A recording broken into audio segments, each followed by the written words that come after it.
Okay, Assalamualaikum. Waalaikumsalam. Sejahtera.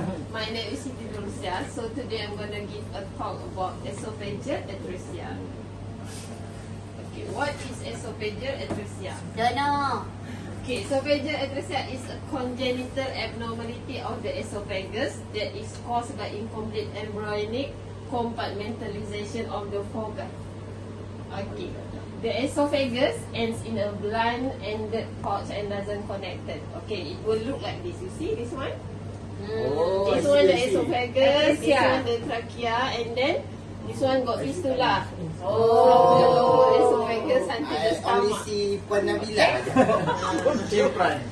Sometimes esophagus atresia will cause the fetus to have difficulty breathing.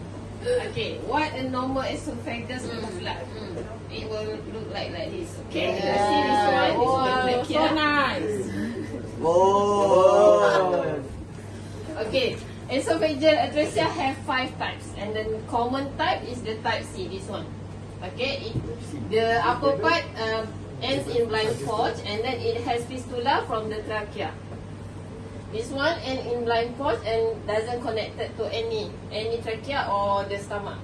Okay. The type B is it has the fistula at the upper part, but it doesn't connect it to the stomach. Oh my god.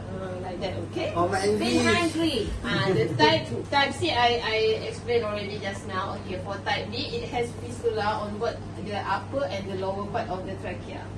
And the last type is the esophageal in a normal position, but it has fistula to the trachea. Okay, the etiology so far hasn't found any evidence that conclude that etiology is caused by genetic factors and environmental factors. Okay, so the genetic factors evident to suggest a genetic predisposition for esophageal atresia, and for polyhydramnios, there is increasing amount of amniotic fluid during pregnancy that has been linked to esophageal atresia. Okay, this one, the fetus inside cannot swallow the amniotic fluid. That's why it becomes polyhydramnios. Okay, the environmental factors that may include maternal factors, examples, maternal age and exposure to certain medication. And bacterial association suggests a complex interplay of genetic and developmental factors. Okay. Okay, the sign and symptom for esophageal atresia is bluish-colored skin when feeding, choking. Like what? Talking. When feeding, the patient don't have oxygen. That's why it causes a bluish-colored skin. Right? Okay, choking, coughing or gagging when feeding, forming mucus in the mouth, spitting out or drooling, excessive saliva, trouble breathing, abnormal distension. Okay, abnormal distension, this one usually caused because the patient cannot swallow the saliva, so at the stomach it will form air and fluid that cannot goes out. Okay, for vomiting, usually it caused because of gastrointestinal reflux. Okay, for imaging modality to see esophageal atresia, usually for contrast enhanced study, it is rarely indicated because of aspiration, but it is may be necessary to identify or locate a fistula. Okay, for ultrasound, it is a poor diagnostic tool, but it has a high rate during prenatal. Means during pregnancy, the mother has to do a regular checkup using ultrasound. That one they can find whether the patient have esophageal atresia or not. Okay. Okay. And then when the doctor perform a suspicious ultrasound, an MRI is a good diagnostic accuracy to see esophageal atresia. Okay, this is the anatomy of esophageal atresia. You can see here, this one, the white, this one is a contrast filled upper esophagus. Okay, it form a blind pouch here. Okay, and then you can see maybe this one has a fistula from trachea until the stomach. Okay. This is a radiography image. This one is a plain X-ray. You can see here the NG tube doesn't goes down. It just coiling up here. This one is indicate that the patient has esophageal atresia. And then this patient will give a contrast media. This one also can see very clearly that the patient has a blinding pulse at upper esophagus. This one is RAO projection. Okay, just now I said that after we find a suspicious ultrasound like this, you can see this one, the blind ending pulse in the ultrasound, and then we do our straight away to MRI. You can see in MRI, it shows very clearly the blind ended pulse of esophagus, right? This one is the baby in the womb, in the womb of mother. In the placenta. Yeah. Can detect. Because during pregnancy, the doctor finds suspicious in ultrasound, so the doctor suggests to confirm, suggest to do an MRI. So that's why the fetus is inside the mother's womb, and then we do an MRI. Okay. This one just now I explained about pathology appearance. Okay. Technical consideration. Okay. Appropriate radiograph is AP and RPO X-ray of abdomen and chest, like just now, like this one.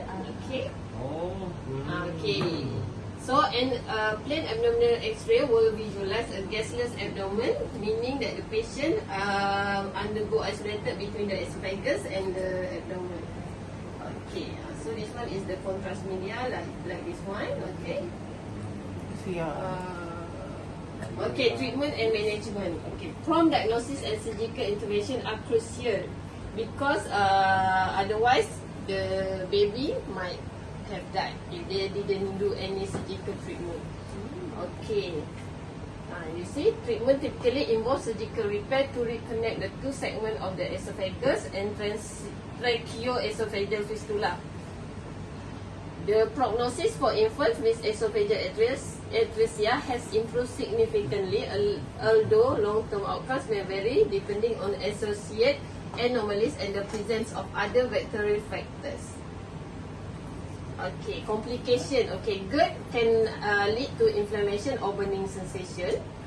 And sometimes the patient after surgical it got complication, and after the surgical repair, even though it's success, the scar tissue may cause narrowing, okay, which lead to difficulty in swallowing. Tracheomalacia is where the trachea wall are weak and floppy, which lead to causing nausea and high-pitched breathing for the infant. Okay, the conclusion. Esophageal atresia is a congenital disease that cannot be prevented, but it can be detected early or can be reduced by maintaining a healthy pregnancy that include eating healthy foods, exercising, getting enough rest, and do a regular checkup during pregnancy. Okay.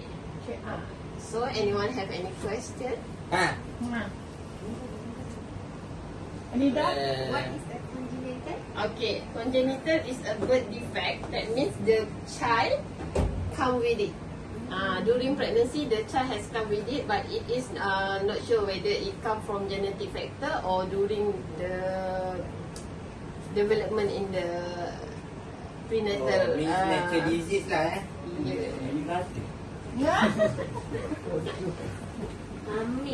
Mi boleh lah. Mi goreng. Just now, Kak Oci mentioned bacterial. Bacterial. What is mean?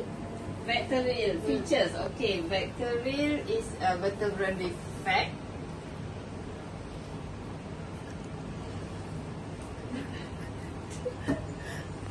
Okay, vertebral defects, anal atresia, cardiac defects, tracheoesophageal fistula, renal anomalies, and limb abnormalities. Okay, see?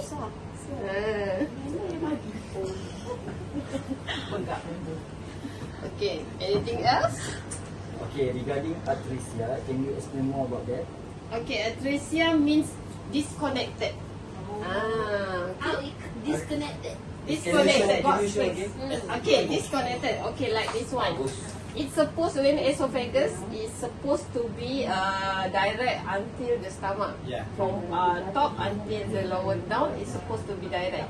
But in atresia means it's didn't have any connection. Oh. Whether it has fistula in the trachea or it don't have any fistula like this one.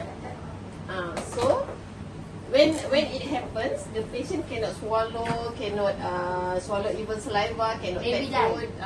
Yeah, it can lead to death lah. That's why after the child is born, they have to go into surgical. Okay. Okay, anything else? So far so good. Anything? Clear explanation. Okay. Very good. Okay, thank you. Okay, Okay. that's my explanation for today.